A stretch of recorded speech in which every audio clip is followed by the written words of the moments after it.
ang mga makasasala. Salamat.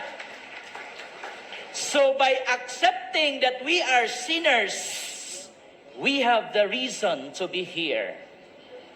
And in fact, in our gospel today, my dear brothers and sisters, LGBT, ang atong ibanghilyo karon nagpahinumdum sa pulong ni Kristo nga nag-ingon, healthy people do not need doctor, but sick people do.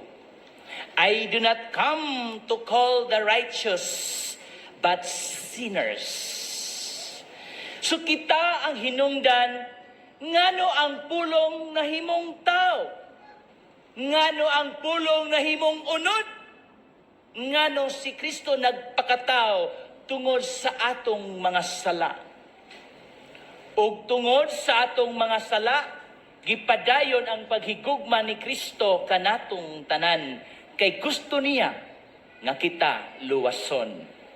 Ug ang pinakauna nga step or ang alang sa kaluwasan, mao ang pag-angkon ug pagdawat nga kita makasasa. Sa panahon nga si Pope Francis gi-interview o gipangutana, kinsa man si Jorge Bergoglio, George, na tuk-an si Pope Francis ug miingon siya, si Jorge Bergoglio, usa ka makasasala. Nganong mauwaw man ta?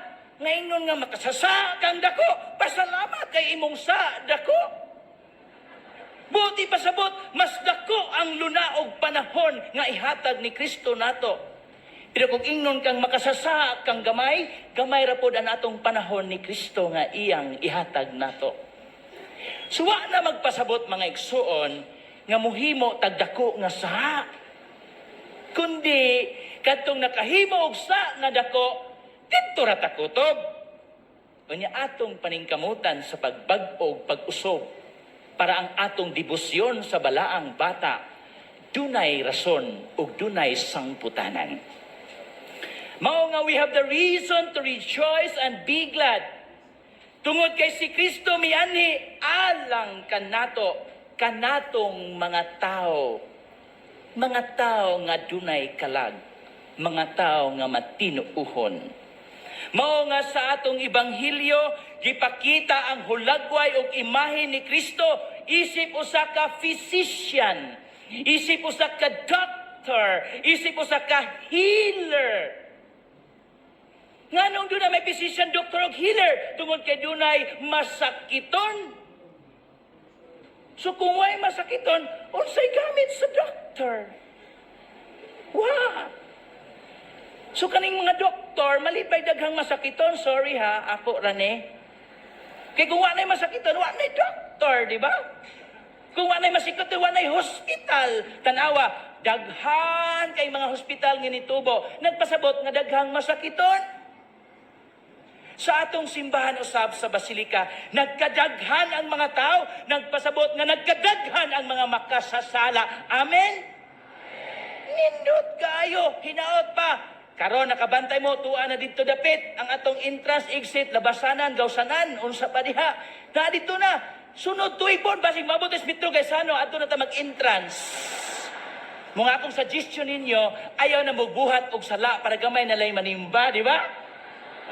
Kung magpadaghan mo sa, malipay man sad me. Kay kung wa na mo isa, wa na sa may gamit nga pare, kay wa na may mangumpisal. Di ba? Kung wa na isa, langit na ni. Kay di pa man na langit, mutilaw tag langit. Mao mga igsoon, ang atong mga pagtulunan karon nagpahinumdom si Kristo nga mapasayloon, si Kristo nga mahigugmaon, si Kristo nga anda mo ayo, si Kristo anda mo tubag sa atong mga yango panginahanglan og singgit alang sa kaayuhan, dili sakit sa lawas kundi sakit sa kalag. And so the Pharisees in our gospel, my dear brothers and sisters, nangutana, ngano man siya nakigkaon sa mga tax collectors o mga makasasa. usahay ning kus ko na tong tingog mura matag mabayot hinuon.